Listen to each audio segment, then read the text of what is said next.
Hey everybody! Welcome to Arrow on Target. We are your hosts. You can find us online at stayontargetpodcast.com. Threw you off with my weird pause there, I'm sorry. That's right. So we are back.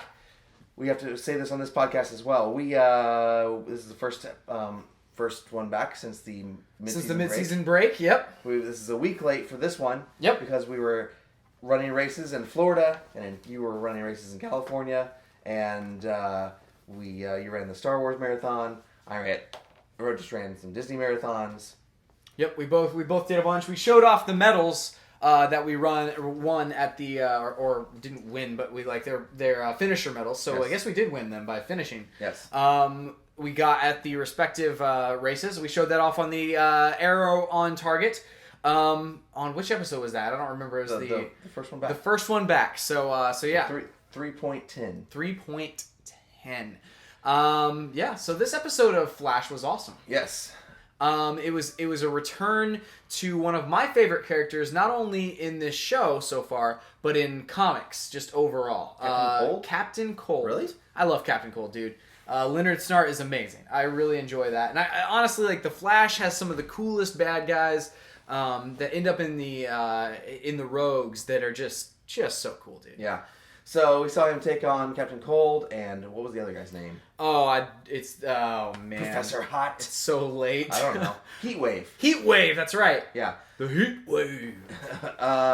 Which we we did not have whenever we were running the races in Florida. No, we did not. It was definitely a cold snap. It was a cold snap. It was cold with wind chill. It was below 30. Yes, it was like 20 degrees. Could it have been a captain cold snap? It could have been a Captain Cold snap. So this episode we have Captain Cold and Heat Wave. They have decided to take out the Flash. They even burn up a $25 million, which was stupid. Okay, even if you're gonna ignore the profit you can make off stuff, you don't burn a $25 million price tag item. Well, obviously he had some manner of disdain for it because he was like, that thing is terrible looking or whatever. Yeah. So yeah, that's true. Still, $25 million that can go a long way to helping you defeat the Flash. That really could, and if not, go a long way to helping you defeat the Flash, but live well after you defeat the Flash. True. And to take over the city after you defeat the Flash. Very true. Anyway, I feel like Captain Cold was actually pretty surprised whenever he did that. So major events for this episode, we basically saw Harrison trying to convince Barry not to take these guys on. I don't really know the motivation there. Well, okay, so we know that there's some urgency that Harrison's grand scheme, whatever's going on with him, there's some urgency there. And it's weird. Because there's a time frame that he has that he needs Barry to go a certain speed by or something like that. He wants him to go faster and faster and faster and faster and faster. But what's weird to me is how is that exclusive to the training that he's doing? How can't he do both? Right. Can't he? Because a lot of times within the field, he's forced to go faster than he's ever gone before. Yeah. And so it's wouldn't that be a good motivating factor for Harrison to use in order to get him to go faster? Is you just have to go faster, Well, I mean, kind of, except for we saw at the end of this episode, whenever he was well, the way to beat these guys is to go slow. Right. Which was an interesting twist. It was an interesting twist, and especially considering the fact that Harrison had been pushing him to go so fast before, and then he says, "Hey, what if you have to go slow?" Yeah. It's just hard to figure out Harrison's motivations these days. Oh yeah. I mean, it always has been, but even more so these days. There's a massive duality with his character for sure. There's some things that are just we just don't know yet about his character. So, this episode, it just felt right to me, with the way that Captain Coldwood just kind of came onto the scene, and just all of the weird snarky lines that he would just throw out there, and the way that he delivers them. It's just the authenticity is for sure there. Something else I wanted to bring up was the relationship between Barry and Joe. This episode was just spot on. Oh yeah, I mean it always is. Yeah. That's one of the best parts about this series is their relationship and how authentic it feels. You had them dealing with Iris leaving. Yep. And they both kind of reacted in different ways, but they both dealt with it together, and that's what was important. It was really cool to see that dynamic. Yeah. Something else that happened this episode. We had Cisco and I guess Harrison helping the police a little bit to fight Captain Cold. Yeah. Which was weird. Like there was a good element to this where I was like, okay, this is nice. Cisco's speech there whenever he's in the precinct showing them these shields. Where he's like, yes, I know we destroyed the city. There's not a reason for you to trust us or whatever. That whole speech was awesome, but it seemed like it should have come from Harrison, who doesn't seem to feel bad about what happened, or doesn't maybe he feels bad about it, but it's like he's not. He should be the one that should be apologizing here to these people, not Cisco. So this is kind of indicative of a larger problem that I've kind of always had with this show in its current form. Is they portray Star Labs as this place where like hundreds of people worked. It was this really well known and world renowned lab, and now it's run literally by 3 people. Yeah. And which is entirely unrealistic. Well, all they do right now is help out Barry, and so I guess they're just using the money that Harrison probably had in stores or whatever. Well, beyond that, I guess my larger point is the fact that it doesn't behave in the way that a large corporation would behave in this situation. You wouldn't be run by 3 people. You would have a public relations office. You wouldn't have speeches to the police department made by basically your technical engineer. Yeah, and it's like, I see that, but I also don't know if obviously it exists because they have to run it, and they're doing things there, and people know that they're doing things there. So that part of it is weird, where you don't have anybody there. There's not even a front office that you can walk into, that we're and schedule an appointment with anybody, whatever. But what it feels like they've downgraded to this garage operation, and their garage is just this gigantic building. But we don't even see much of the rest of the building. Right. We've seen some things in chase scenes or whatever, but a corporation or an organization that is running around, with this many people, I feel like it should have some cubicles somewhere, or some more lab space, or more things that we could see potentially in these scenes. So, because a lot of times we are in the same 4 or 5 different rooms inside the big building, and I guess if maybe they've cordoned off these other areas, you wouldn't have very much other than just the 5 rooms that we've seen. But it just seems like this is a big place, but it seems to lack the life of, or even the emptiness of what a big corporation or a big lab would have after a big shutdown. Well, my whole thing is a lot of times it's been okay, well, who's bringing all these prisoners food? Is Cisco down there bringing them plates of food every single day? I kind of doubt it. And back to your original point, why isn't Harrison the one making the speech? And then why do you believe this? This. Like I said, he's basically your technical engineer. Yeah. Why are you allowing him to be the mouthpiece for your corporation? Right. Yeah, and it's and maybe that's something where just Harrison is that weird guy where he just doesn't like to be in the spotlight and just doesn't want to reveal himself. I don't know. There's a lot of weird things that are going on there, and it's never felt natural to me as the big corporation or the big lab that it once was. It never felt right. Even in the flashbacks, it has felt very odd. So you're 100% on with that. Yeah, one. kind of. I don't know, but it still feels like it's okay if it was Microsoft, Yeah. And this is Bill Gates, Yeah. I don't know. That's just kind of how they portray it in the flashbacks, at least. Yeah. And he would be the mouthpiece for sure. So, yeah. Someone with Wells' personality, it just seems like he would be the guy, He would. And I don't know. I really don't know. I don't know how to explain it. That was just something I wanted to throw out there where it's man, and Cisco the whole episode, even later on in the episode he was the guy, so I don't know. I don't know why he was the guy there and Harrison was not, other than the fact that he invented this thing himself, and he knows how to explain it. That's true. I don't know. And I forgot, did he invent the heat wave gun too? That was there and they just stole it? I think it was just there. Yeah, and Captain Cold stole it. So it's something completely separate. Right. Because Cisco built the cold gun to stop the Flash. Correct. Yeah, and so that was, that's his fault, and he knows that as well. So he's trying to fix the situation. So that's interesting. So that's another good reason for him to be the voice too. But I don't know. It just seemed awkward to me. Yeah. I really liked the tech that he introduced. Oh my gosh. You know, the riot shields basically that block the cold. That was so cool. Yeah, it was really cool, and I like the way that was utilized in the episode. And I like the twist on it where Heatwave steps up and it's like, oh my gosh, we didn't expect this guy. Right. You know, so well, we haven't seen him before now. No, or like viewers did. No, yeah. Us as an audience, but like none of the police have. Flash hasn't.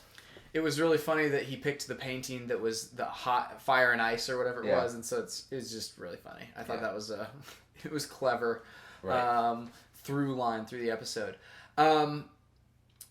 So the climax of this episode was really good. Like the action on it, where basically they force the Flash to reveal himself to the city. So he's just been kind of this urban myth before now, and so. Now he's in the forefront on the news. Like, we have superpowers. Like, it's funny. Like, Arrow is out there in the public, but it's like the difference is he doesn't have superpowers. Right. Like, now superpowers exist. The world knows about them. Yeah. Maybe they knew about them before because we don't know whether or not potentially superpowers may exist because of Supergirl's show. I mean, like, we don't know where that falls in any of the timeline of this. Right. But, I mean, as far as we know, in this world, superpowers are not really a big thing. Even if Supergirl, say she's operating right now at the same time as all of this. Like, just think about Clark Kent whenever he was a teenager, trying to, he keeps the lid on all of his adventures. So, even if she is doing things...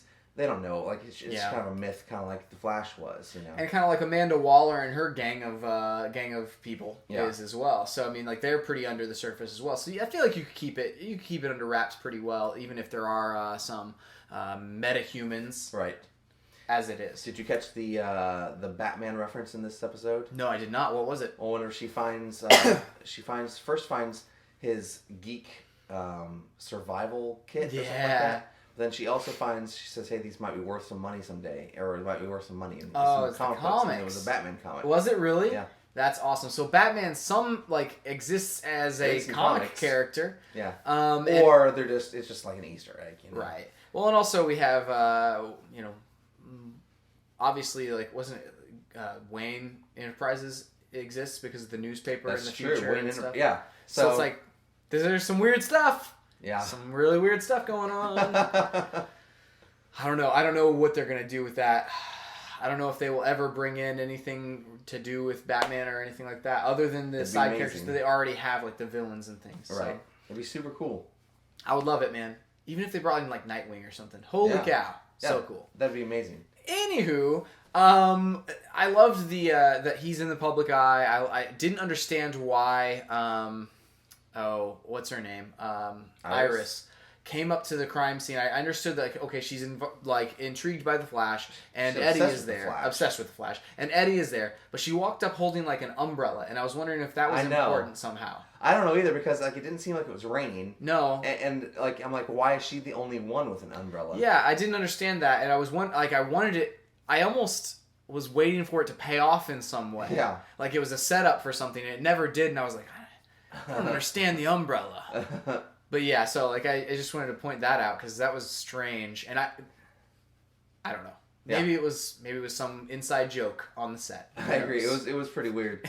But I did love you see her obsession. She's still even though she's not really writing regularly anymore about the Flash. Yeah. She's obsessed with the Flash. Yeah, and even though she kind of wrote him off whenever he went bad and beat up Eddie. Yeah. Well, I mean, and obviously Eddie has forgiven him now and saved his life. So it's actually cool to see. At first I thought Eddie was going to be like, oh man, he's real and we need to take him out. Yeah, he's like, see guys, he's real and we need to, that's what I thought. It was cool to see him actually defend him, save his life. Save his life, man. Yeah, and then he was pretty proud of it, and it wasn't, whenever he's talking to Barry, Barry said, good job. He's like, I didn't do anything. It wasn't me. Yeah. And so it's really cool to see him actually kind of coming over to the audience's side and Iris' side, Barry. Yeah, For sure, yeah. She's not crazy anymore for believing in this guy. Well, and it's also like, and she's not, and he saw him as a big threat before. Right. But it was just this nice shot of the realization on his face whenever he saw that the destruction that the cold gun and the heat gun were causing all over, and they said, we need to move this perimeter back, and he's like, we can't let this spread. And that moment right there was like that shocker of like, he is good for this city. We do need him because there are, insane, crazy villains out there who can cause massive destruction. Yeah. And so there you have it. It's like he's like, I'm on board with this guy, and Right. then he decides to save his life and stuff. So I really enjoyed that. I still don't know what Eddie's connection or will be or is with the with other things. Like it seems suspicious. They've been setting him up as this. And hinting that he might be tied to the Reverse Flash somehow. Well, yeah. It's like whenever the Reverse Flash came up, they made a point for him to say, Right. why didn't he touch me, or why didn't he come after me, or whatever. And Yeah. so there's been numerous times. Now he's wait, is that on this episode? Or is that on the other episode? I watched these back to back. Oh, it's what on this episode? Nope, that's on the other episode. Never mind. Okay. I'll talk about that in the next episode of Flash. But I do like, so I didn't really want to see just like this immediate kind of turn into, okay, now Eddie's a bad guy. Like it's cool to actually like him for once. Oh, yeah. And actually kind of know where he stands. Because you never really knew where he stood before. Right. And it's cool to see that. And now, honestly, I kind of trust him a little bit more as a character. At least I know, you don't even have to agree with a character. You have to just know where they stand, and then you trust them a little bit more. And so I really like where his character is headed and where he's at. My biggest question out of this episode, though, is who do you think let Captain Cold and Heatwave out at the end? Man, I do know, but I only know from my comics knowledge. All right. He says it's his sister, and it's the Golden Glider. He didn't say it was his sister, did he? He did. He didn't say, hey, sis. I'm pretty sure he did. I'm pretty sure he mentioned it was his sister. He said, hey, sis? But at least that's who I assumed it was if he didn't say that. But Okay. I really think that he referenced that it was his sister. Okay. Because he was like, who is, or whatever. And I think he either told Heatwave that it was his sister, or he said, hey, sis, or something like that, as she was standing there. But it's Golden Glider, and I'm excited. She's one of my favorite characters as well. I love the Rogues, Flash's Rogues, just because they're led by Captain Cold and his odd, obviously his crazy nature where he's just timing things and he's super precise and all this stuff. Yeah. But then he's also got his sister Golden Glider. She's awesome. How does Captain Cold even a threat anymore if his gun is gone? I mean, I don't know. Like, that's a good question. Obviously, he's a threat enough to orchestrate some sort of a breakout, but he seemed to think that this was all part of the plan, or like all somehow like he had accounted for this somehow. So I think with him, it's a long game right now that we're playing. I don't think that we've seen the last of him this season. I think we'll probably be seeing him pretty quickly. So I don't know. We like to not deal with the same thing 2 episodes in a row. Yeah. And so we'll probably maybe wait a couple episodes and then we'll see him again. But I'm intrigued by where he's going. I don't know what his plan is though. That's awesome. Yeah. Do you have any quotes? I do have some quotes. And this one is from Joe. And he says, "That's funny. I have these 2 things called eyes that are telling me that you 2 are not fine." About Barry and Iris's relationship, which kind of came to an understanding this episode, which was nice that we didn't have to let this extend beyond 1 episode or beyond too long. So Which is good. Yeah, it's good. It's good for the pacing of the show. And then we have Captain Cold, who says the Scarlet Speedster, which is the first time that Flash has been called that. I love that name for him, or at least on the show. And he says, any preference on how you die? The flame or the frost? That was a good line. I just thought it was super intimidating. And then we have, if you ever need me, this is Barry talking. He says, if you ever need me to come and eat your food, I'm in. to Joe at the end. So Yes. I thought that was hilarious. Yes, it was hilarious, and so was going in and moving in pretty much just like that. Although he didn't have very much stuff. Like, did he just leave his bed? He had like 4 suitcases, I think. Like, I mean, Yeah. because they dropped some on the floor and he was holding 2. Right, but So, still, like, I know. I mean, you would think we'd have furniture. I have and- more stuff than that. Yeah, for sure. Computer, I at don't know. least. Like, I don't know. I don't know. I mean, obviously, maybe he just, I don't know. I really have no idea. He's gonna make multiple trips. He may have already made multiple trips, Chris. That's true. You That's don't true. know. That's true. Well, that's it for this week. You can find us online at StayOnTargetPodcast.com. We also have the Arrow on Target podcast, as well as our main Stay on Target podcast. You can find all that there. You can find us on Twitter at ChrisWright250 And John Wright 777 and at Stay on Target Pod. That's it for this week. We'll see you next time on Flash on Target.